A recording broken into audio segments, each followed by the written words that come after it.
Pas zbulimit të një sasie të madhe mishi pule me salmonel që ishte importuar nga Brazili, policia ka shpallur në kërkim administratorin e kompanisë AMG, Arben Goxha, që ka importuar mishin ndërsa ka proceduar penalisht vëllain e tij, Monti Goxha, kompania e të cilit e ka shpërndar në treg duke i akuzuar ata për importimin dhe shitjen e ushqimeve të rrezikshme për shëndetin e njerëzve.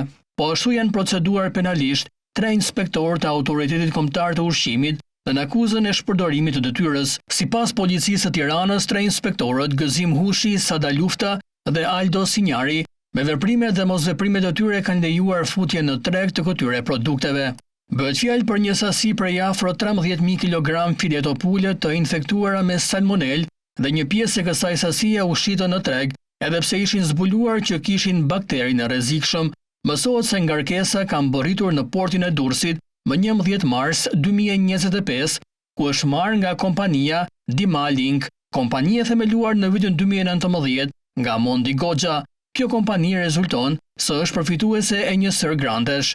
Ngarkesa me mish pule mbërriti në Shqipëri më 11 mars, ku dhe janë marrë mostrat nga AKU dhe ISUV, ndërsa përgjigje analizave ka dalë më 21 mars, ndërsa produkti kishte nisur të shpërndahej në treg dhe Autoriteti Kombëtar i Ushqimit nuk e ka bllokuar atë që në fillim.